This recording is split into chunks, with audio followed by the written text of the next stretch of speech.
রাত্র ওইখানে তাদের দিন। এরা রাত্রে কম্পিউটারে ওদের সাথে ব্যবসা করে, করেসপন্ডেন্স করে, চিঠি আদান প্রদান করে, তাই না? ব্যবসা করে। তাহলে এই যে সাইবার জগৎ, এই সাইবার জগতে আজকে আমাদেরকে থাকতে হবে।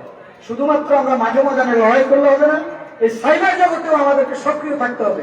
এজন্য আমাদেরকে মাঠের লড়াইয়ের জন্য যেভাবে দলের শত শত নেতা কর্মী আছে, আমাদের প্রত্যেকটা অঙ্গ সংগঠনের কমিটি আছে, ঠিক তেমনি সাইবার জগৎ আমাদের একটা শক্তিশালী ইউনিট। এখানে আমাদের শক্তিশালী কমিটি গঠন করতে হবে। আমাদের নেতা কর্মীরা সাইবার জগতে যে যুদ্ধ, সেই যুদ্ধ ইনশাল্লাহ আমরা অবতীর্ণ হব এবং আমরা বিজয়ী হব। প্রিয় ভাইরা, গত 5ই আগস্ট শেখ হাসিনার পলায়নের পরে আমাদের ফেসবুকে হাজার হাজার পিতৃ পরিচয়হীন, আমি খারাপ ভাষায় বলতে চাই না, হাজার হাজার পিতৃ পরিচয়হীন আইডির আবিষ্কার হয়েছে না? কোন ছবি নেই। সাধারণত সরকার আমরা একটা আইডি কার্ড দিছে না, এনআইডি কার্ড কয়, এটার মধ্যে আপনার ছবি আছে না? ছবি আছে, আপনার বাবার নাম আছে, মার নাম আছে।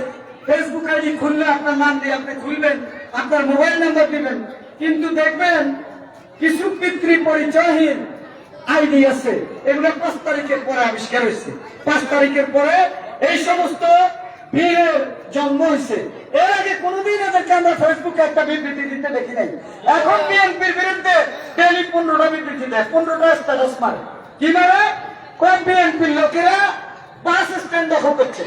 আচ্ছা, এখানে আপনারা যারা আছেন, আমার মা বোনেরা আছেন, আমাদের বাচ্চারা আছেন, ভান্ডারী বাজারে বাসের কাউন্টার এমন আছে না?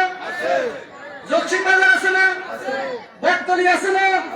চন্দ্রগঞ্জে আছে না? কাউন্টার এগুলো কে চালাইছে? আওয়ামী লীগের লোকজনে চালাইছে না? তাহলে মালিকরা কাউন্টারে কিনে দিচ্ছে। 500 টাকা দিয়ে টিকিট একটা বেচতে 20 টাকা কমিশন দেয়, যে তারা বেচে এটা করে, তাই না? তাহলে এখানে মালিকের কাউন্টারে মালিককে কালাই দিছে, মালিকের স্বার্থে নেন। তো 5 তারিখের আগে আওয়ামী লীগে চালাইছে। এখন আওয়ামী লীগের লোকেরা 5 তারিখের পরে পলাই গেছে। সেই জায়গায় আমাদের লোকজন বসছে, কিছু কিছু জায়গা জামাত শিবিরের কর্মীরা এরাও বসছে। এখন কয়েকটি বিএনপি সব দখল করে এলাছে। আরে বিএনপি যদি দখল করে তাহলে কি আমরা আওয়ামী লীগ এসে বসবে?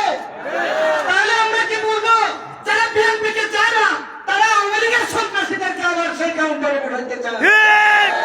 স্পষ্ট ভাষায় বলতে চাই, বাংলাদেশ জাতীয়তাবাদী দলের একজন কর্মী থাকতো এই বাংলাদেশের মাটিতে, আমরা আর কখনো কোনো ফ্যাসিবাদকে ফিরে আসতে দেব না। প্রিয় ভাই বোনেরা, আগামী সামনে আমাদের একটা নির্বাচন আছে। সেই নির্বাচনটাকে পিছানোর জন্য আজকে ষড়যন্ত্র চলতেছে। গত 15-16 বছর আমাদের হাজার হাজার নেতা কর্মী জীবন দিয়েছে। মানিক সাহেব একটু আগে বলছে, আমি এই জায়গায় অন্তত 50 জন পাবো যারা জেল খেটেছে আওয়ামী লীগের আমলে। কি জন্য জেল খেটেছে? আমাদের ভোটের অধিকার ফিরিয়ে দেওয়ার জন্য।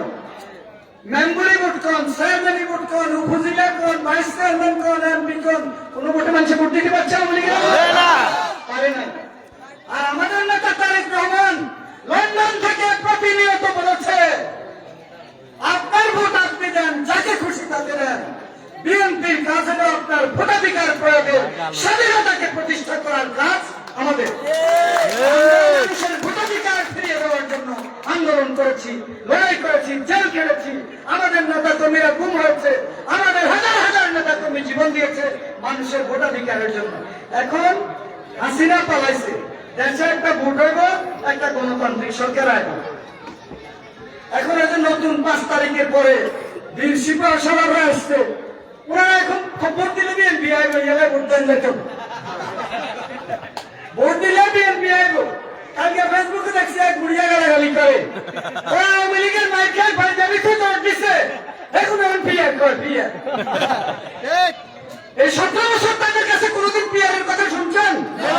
জামাত ইসলামী কোনোদিন পিয়ারের কথা বলছে? বাংলাদেশের কেউ শুনছে? আজকে কয় পিয়ার ছাড়া করতে হবে। আমার বন্ধু বাড়িতে বাড়িতে মহিলা ঢুকে দেয়, নিজেরা আবার ভোট করে। এই যে বিচারিতা, মানুষের সাথে প্রতারণা, যারা নির্বাচন চায় না তারা এই 2000 শহীদের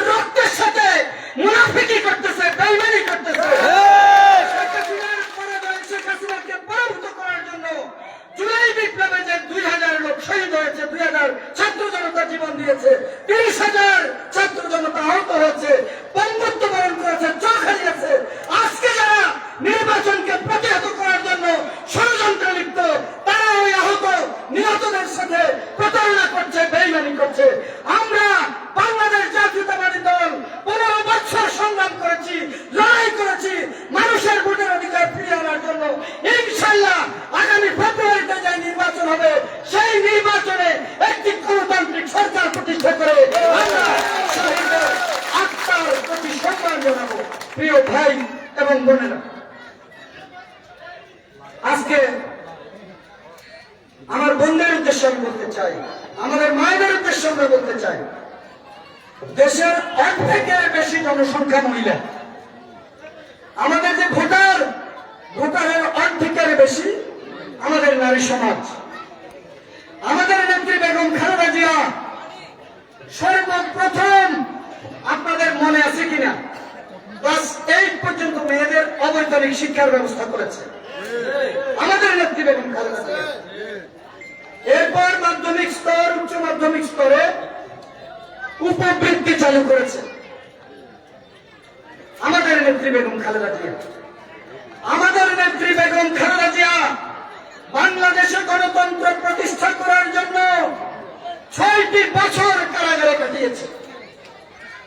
একটু আগে আমাদের মানিক সাহেব বলেছে যে তারেক রহমান সাহেব বলেছে যে আমি একটা ঘর রেখে গেছিলাম, সেই ঘর ধুলোয় মিশিয়ে দেওয়া হচ্ছে।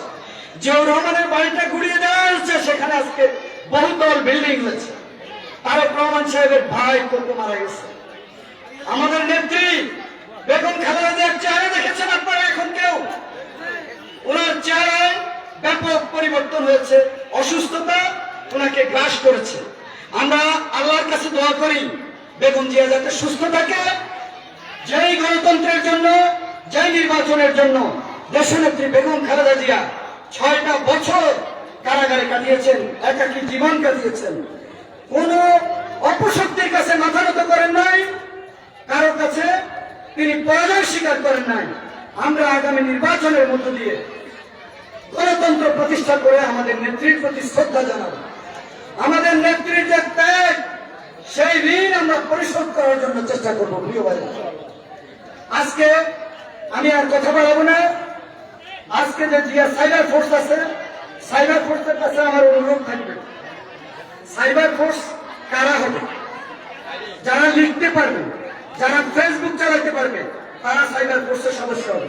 আমি আমার মা বোনদের দৃষ্টি আকর্ষণ করছি, আপনারা অনেকে ফেসবুক চালান, অনেকের আইডি আছে, আপনারা দয়া করে যদি লিখতে না পারেন, খালেদা জিয়ার এখন ছবি ডেইলি পোস্ট করেন, জিয়াউর রহমানের একটা ছবি পোস্ট করেন, তারেক রহমানের একটা ছবি ছাড়েন, ধানের শীষ মার্কার একটা ছবি ছাড়েন। তাহলে আমরা মনে করব আমাদের যে নারী সমাজ আছে, সেই নারী সমাজ আমাদের জিয়া সাইবার ফোর্সের সাথে সম্পৃক্ত হবে। আপনারা বিএনপির কোন নিউজ দেখলে লাইক দিবেন, একটা কমেন্টস দিবেন।